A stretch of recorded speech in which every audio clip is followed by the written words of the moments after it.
Роден во 356 година пред нашата ера во градот Пела, Македонија. Александар, син на Филипе Македонски, бил предодреден за величина. На 30 годишна возраст, тој изградил империја која се протегала од Грција до Египет и дури на исток до Индија. Неговото име стана синоним за освојување и амбиција. Сепак, по неговата смрт во 323 година пред нашата ера во Вавилон, останала една мистерија – локацијата на неговото последно почивалиште. Во јануари 2011 година, мрачна тајна скриена под песокот на северен Јордан беше изнесена на виделина. Ловец на богатство по име Багдад Джилали Дифалах дошол до откритие што може да ја преработи историјата. Откритие поврзано со еден од најголемите освојувачи на сите времиња, Александар Македонски.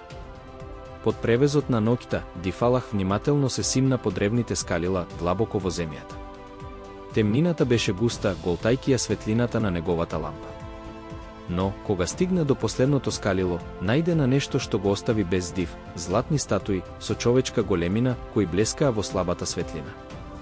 Пред него стоеле фигури на антички богови, митолошки суштества и кралеви. Како да зачекорил во сон, но ова не беше сон. Меѓу чудата, едно се издвоило, саркофаг кој, според легендата, не можел да му припаѓа на никој друг туку на Александар Македонски. По прераната смрт на Александар Македонски во 323 година, неговата огромна империја, која се протегала од Грција до Египет и до Индија, останала без јасен наследник. Александар немаше именуван дефинитивен наследник, а неговото ненадејно умирање доведе до хаос и борби за моќ меѓу неговите врвни генерали, познати како дијадочи, грчки за наследници. Меѓу овие генерали, две клучни фигури, Пердика и Птоломеј, одиграле централна улога во борбата за контрола над империјата на Александар. Пердика бил еден од најдоверливите генерали на Александар и висок офицер за време на неговите походи.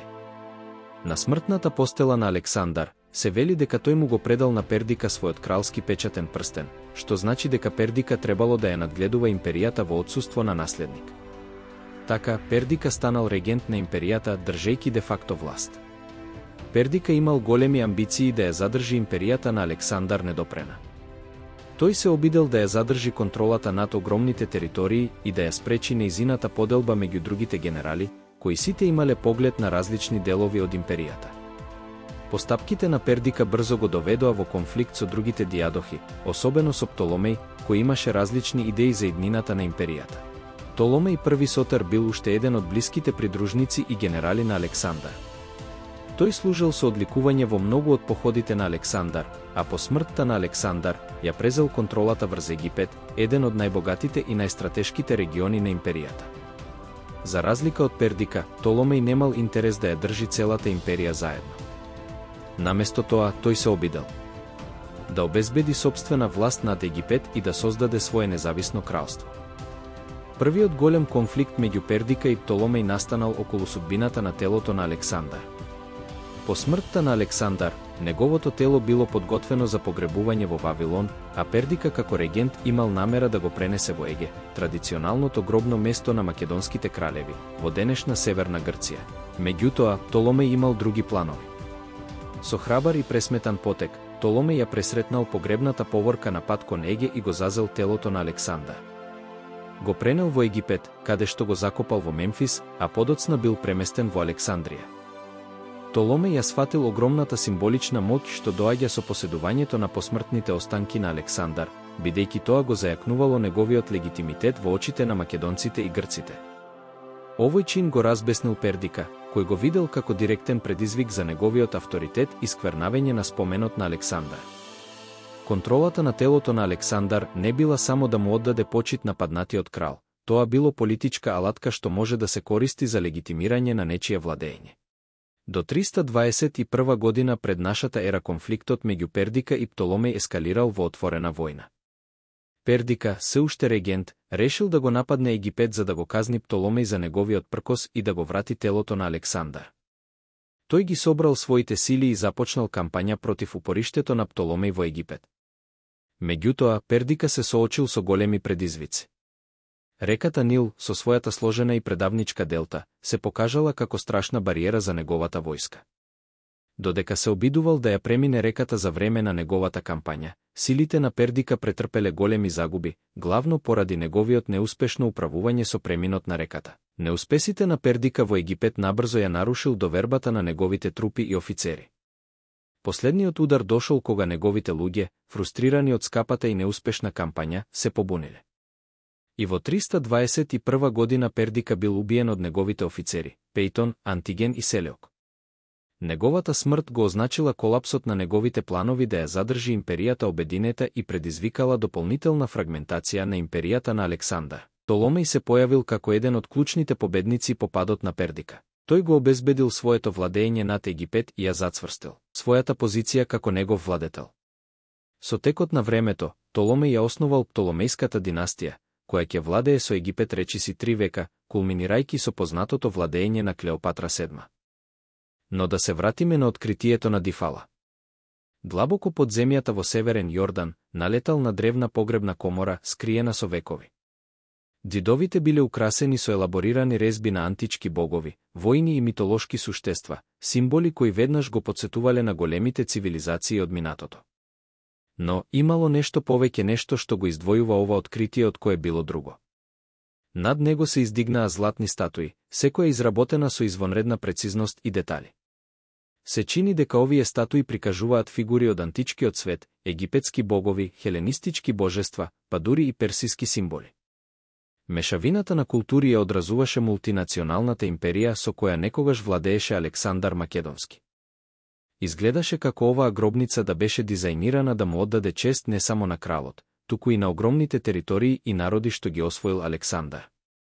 Една статуа особено го привлече вниманието на Дифала, фигурата на Зевс, кралот на боговите во грчката митологија. Ова не беше случајно.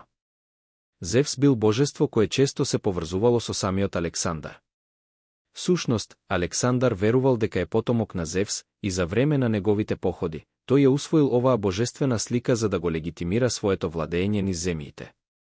Присуството на Зевс, заедно со статуите на други богови од освоените региони, сугерираше дека секој што лежал погребан овде се гледа себе си не само како смртен крал, туку како бог крал, владетел и на луѓето и на божественото.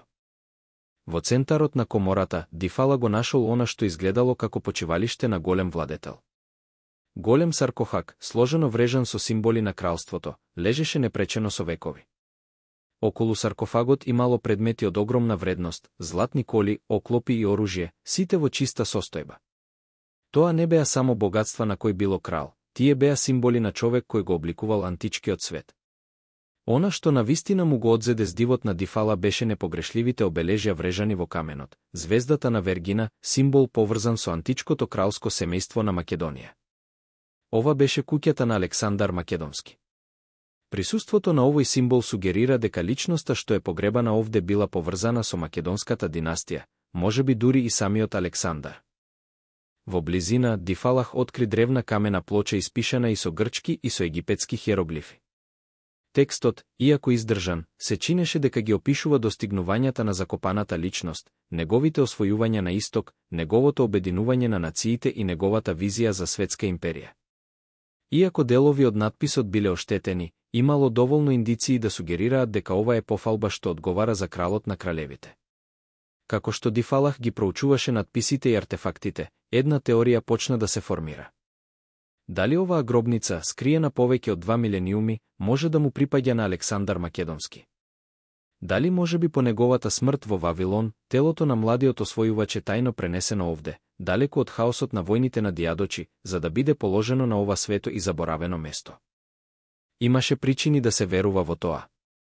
Империјата на Александар била огромна, а неговото влијание се проширило низ региони до Египет, Персија и Индија. Иако историчарите се согласуваат дека телото на Александар првично било однесено во Египет, некои тврдат дека неговото последно почивалиште никогаш не било дефинитивно идентификувано. Тајноста околу неговиот погреб беше начин да се заштити неговото наследство, бидејќи ривалските генерали се бореа за неговата империја. Можеби оваа гробница, скриена во пустината на Јордан, требало да биде последното светилиште за големиот освојувач. Но зошто Јордан? Зошто овде, на ова далечно и пусто место? Една теорија сугерира дека по избувнувањето на војните во Дијадохи, имало обиди да се премести телото на Александар на место каде што не може да се користи како политичка алатка од која било фракција. Северен Јордан, во близина на древните трговски патишта, можеше да биде дискретна локација за да се осигура дека телото на најголемиот светски освојувач никогаш нема да падне во погрешни раце. Современите археолози се уште го проучуваат откритието на Дифала. Иако не се појави конечен доказ, символите, артефактите и локацијата сугерираат дека ова навистина би можело да биде одамна изгубената гробница на Александар Велики. И сепак, потребни се повеќе истражувања пред светот да ја прогласи за решена оваа мистерија. Откривањето на оваа гробница е само едно парче од сложувалката што со векови ги фасцинира научниците и историчарите. Од улиците на Вавилон до пустините во Египет, приказната за смртта и погребот на Александар останува една од најголемите мистерии во историјата. Откритието на Багдад Джилали Дифала може да го содржи клучот за отклучување на оваа древна тајна. Но засега гробницата останува запечатена, а вистинската судбина на Александар Македонски лежи закопана во песокот на времето. Едно е сигурно, наследството на Александар живее, не само на страниците на историјата, туку и во мистериите што продолжуваат да го обкружуваат. Без разлика дали оваа гробница на вистина му припаѓа на Александар или не, едно е сигурно, ова откритие повторно го разгоре интересот за една од најголемите мистерии во историјата. Можеше ли Багдад Джилали Дифалах да го најде последното почивалиште на човекот кој некогаш владеел со светот? Или вистината се крие уште подлабоко, некаде во песокот на времето? Само времето ќе покаже. Но за сега, легендата за Александар Македонски живее, закопана под слоевите на историјата, чекајки да биде откриена.